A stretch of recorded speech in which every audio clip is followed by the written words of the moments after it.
Welcome back, everybody. My name's Rachel, and this is my book club. Today, I'm going to be doing a little fall wrap from September, October, and November. Now, I read a lot of books these last few months, but I'm just going to talk about the ones that were fall-y in vibe.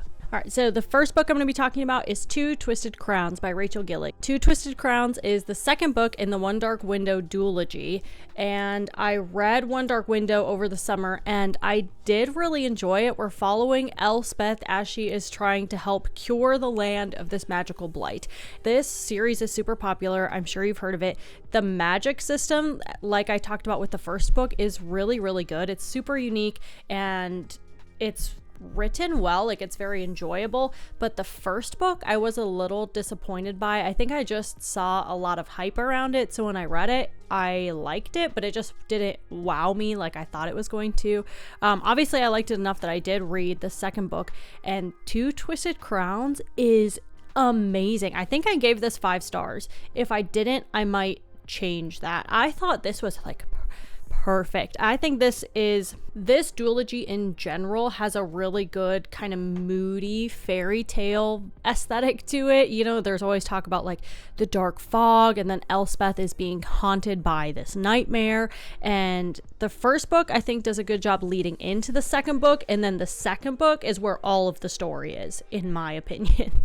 We get a little bit of a different romance. There's like a secondary romance happening in this series, and I liked that romance so much more than I liked Raven and Elspeth. Sorry, I just did not like them that much. I was like so pleasantly surprised to read this. I think the story flows so well, and the ending just makes sense. Like, it just felt good to read. It was so satisfying to read. The plot went exactly where it needed to go, and it was exciting where it needed to be exciting without being pretentious or divisive, which I think happens a lot in YA fantasy. You kind of read the things that are put there just because it's useful for those plot devices to be there. Whereas in this book, it felt like it flowed really nicely going off of everything that happened in the first book. So I was super happily surprised. I'm not going to talk about the plot on this one as much, just because A, it's so popular, and B, I don't want to ruin it, especially because this is the second book. But this series is definitely worth it. It's a wonderful everything that fantasy is supposed to be, and it was great.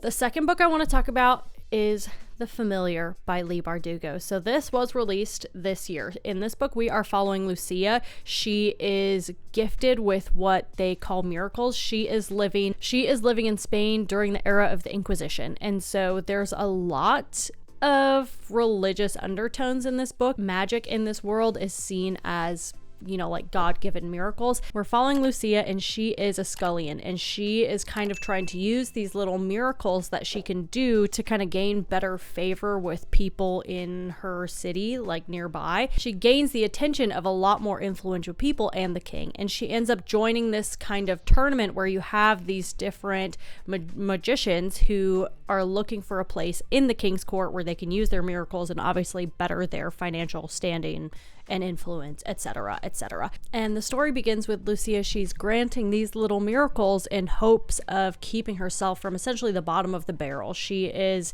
kind of always been scraping by her whole life, so she starts performing these miracles in hopes that she can gain better favor. And she rides this very fine line where she is a Jewish woman who's trying to hide underneath the eye of the Inquisition, but also not wanting to be completely homeless and helpless.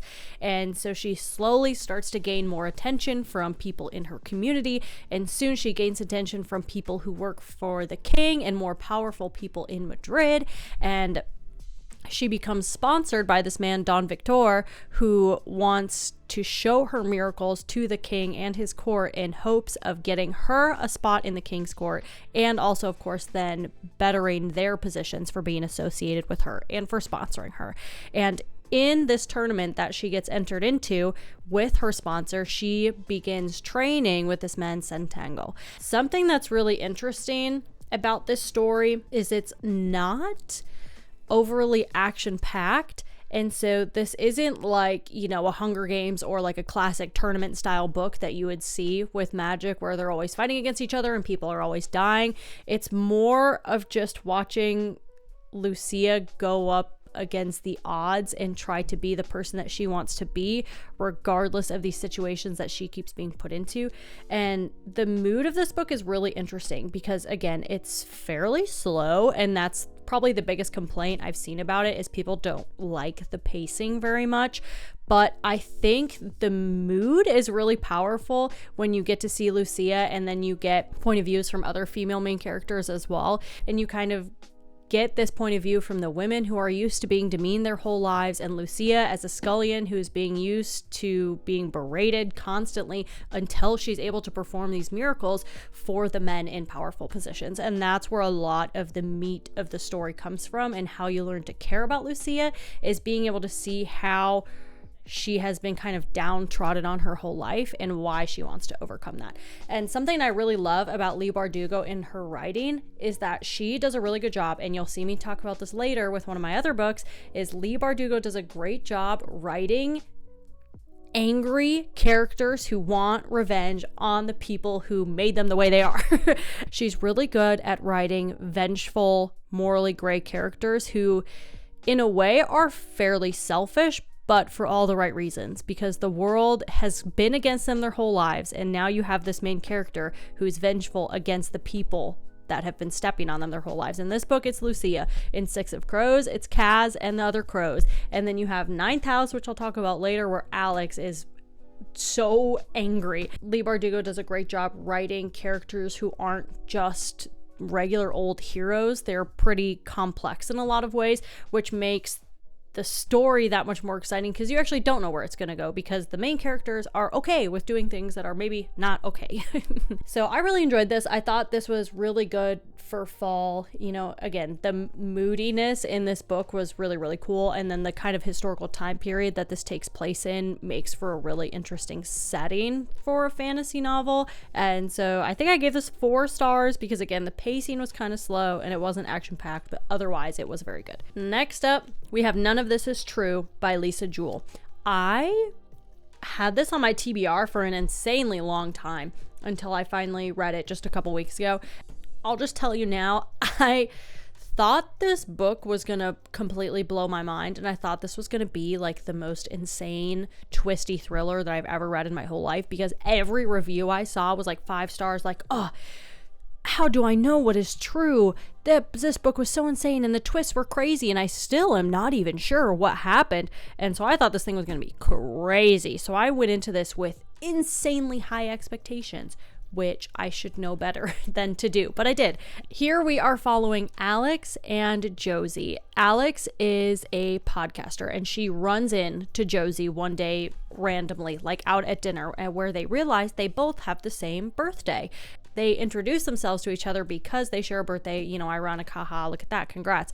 And then Josie kind of runs into Alex again later and says, hey, by the way, like, I know you run this podcast, and I just want you to know, like, you want me on your podcast because my life is about to change. And from there, we kind of follow this podcast and the interactions between Alex and Josie as we learn about Josie's life, as we learn about her family, and, you know, you start to get the sense that things are not quite what they seem. One thing that is really cool about this book is that the layers of like who is the crazy person like continue to build as it goes. In my review, I said that this is the most crazy like domestic thriller I have ever read. Like, nothing crazy out of this world happens, but it's all very eerie in the sense that like this could be anybody in your life. Like, anyone in your life could be a Josie, and anyone that you know and that you're friends with could have a family like Josie's, and that is like really unsettling. So it was a really great thriller in the sense that there was a lot going behind the scenes of this very like, oh, the weird family who lives on the corner, and it gives a really good sense of unease, just as the matter of fact that Josie is always saying like, oh, I grew up living this hard life and my husband is X, Y, and Z, and I'm trying my best to raise my kids, but they A, B, and C.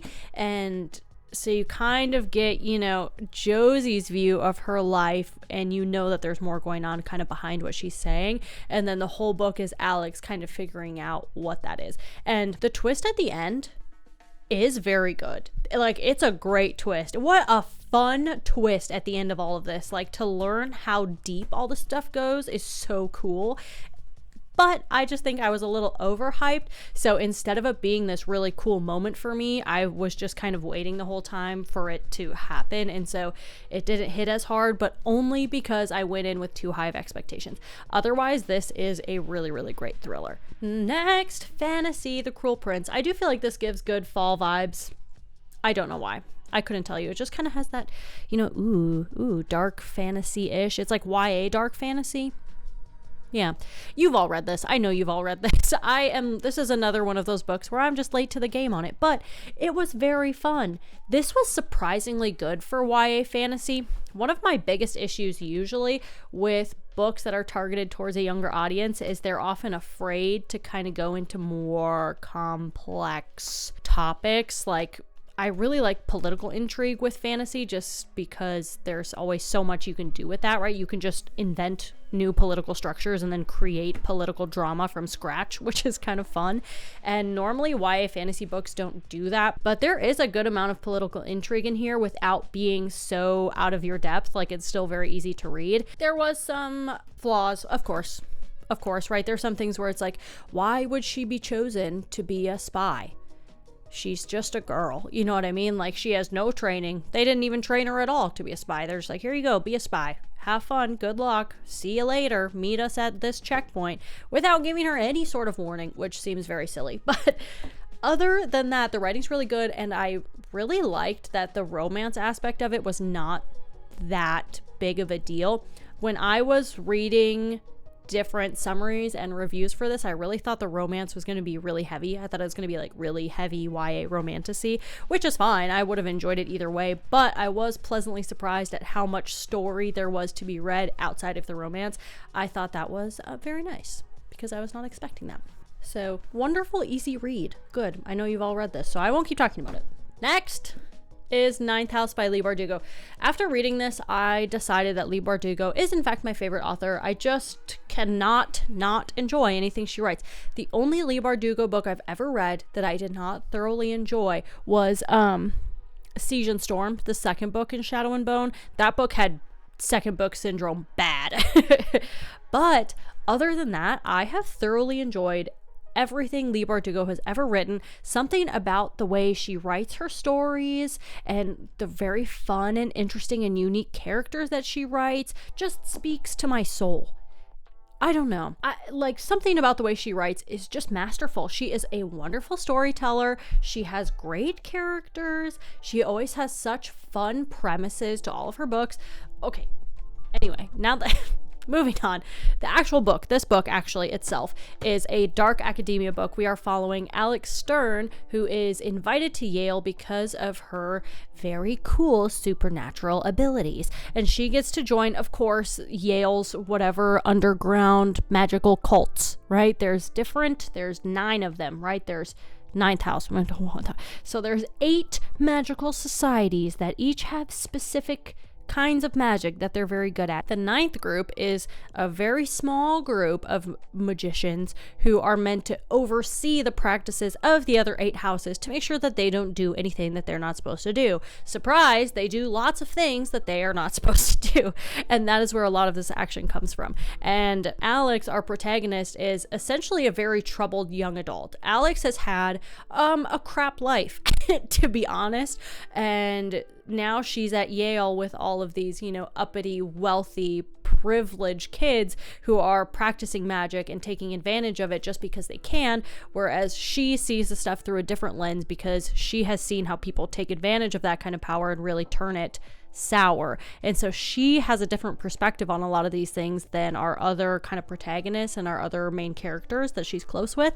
And this creates a very fun dynamic where she breaks the rules a lot because she doesn't care. And so we're kind of following Alex as she is uncovering all sorts of things that are going wrong. Some of the professors and adults in charge are not doing what they're supposed to do. Surprise, surprise. And she's trying to uncover, which of the secret societies is causing kind of these magical butterfly effects magical butterfly effects throughout the community in order to try and keep everything under wraps. I don't read a lot of dark academia, so I don't have a lot to compare this to. I think the only other dark academia I've read recently, I read Babel and The Atlas Paradox. I would say between all of those, I like this one the most because it still has a lot of fantasy and magic elements, which is very, very fun, but it's also balanced with very dark and adult themes. Oh, that's something else. If you like dark academia, this is great, but this is also like very dark. It's not just like, oh no, people are dying and blah, blah. It's like there is abuse and violence and gore and substance abuse and like all sorts of, like, to the most extreme graphic levels. Leigh Bardugo did not hold back. It's not like suggesting that someone died a horrible death. It's like written on the page how they died. So just be aware of that. This is a great dark academia book, but it is very dark. Otherwise, I love this. And the last fall ebook that I read this fall was All the Colors of the Dark. I saved the best for last. This is in the running for one of my favorite books this year. This book, first of all, quite beefy. This is a long book. Where to even start with this? All the Colors of the Dark follows our two main characters. We have Saint and Patch. And we start off in the 70s when they're kids, and all these disappearances of local girls starts going on in their small town. Essentially, if I could give you as short of a summary as possible, this is following how those disappearances in this small town affect our two main characters and the town as a whole for a whole generation to come. This book covers decades of our main characters' lives. We are continually reintroduced to characters that we meet in the beginning, and we get to see how their lives change after the life-shattering events of people losing their daughters to this kidnapper. I don't even know how to explain it. I'm not good enough at talking about books to even give you a proper understanding of how good this book is. It hits so deep, and you get to watch how everyone kind of lives with this trauma and the scars of people they know and love disappearing. And this theme of all the colors of the dark in the title kind of comes back again and again as we talk about the settings and the way that Chris Whitaker describes how people feel and what they see when they're talking to the parents of the girls that have disappeared, and how they continue on this journey of looking for these missing girls for years and years. And it is crazy. It is so good. I don't know how to explain it because I would never want to even ruin a lick of this book for you. Watching our main characters grow and change through this is probably one of the heaviest things I've ever read, which is surprising because it's not overly graphic. Like, there's not a lot of scenes of violence or anything. There's a few instances where we see that, but all in all, it's pretty slow paced, kind of how it is for Patch when he is trying to, get by, but he can't stop thinking about these missing girls. And Saint, who's always worried about, her family, and she's worried about Patch, who's her best friend, and how he's doing, and just the never ending weight that they feel from how their lives have changed. It's so good. I cried non-stop. At the end of part 1, right, we have this very moving chapter at the end of the first part of the book, and after that I was just crying non-stop for like 400 pages, and it was so good. And I read it really fast, but I was continually like setting it down, getting up, getting a drink, and coming back because I just needed to like breathe and sit with it and think about it and then come back, and then I had to keep reading it because it was so good. This book is dark and very heavy, but also it's so wonderful. But at the same time, it still has like a little bit of romance and a lot of family, and it's very tender and intimate and hard to read. But it's so good. This is 5 stars easily. Find a way to get this at your library, online, from somewhere, and read it because it is amazing. And I am like privileged that I got to read this book because I will never forget it. So these are the 6 books that I read this fall that give off good fall vibes. I would suggest any of these. If any of these sounded like it might be something that you would enjoy, I would go out and grab it if you're looking for anything before this fall season is over. Thank you guys again for watching. Don't forget to like, comment, and subscribe. Don't forget to add me on Goodreads so I can see what you're reading, and I'll see y'all next time.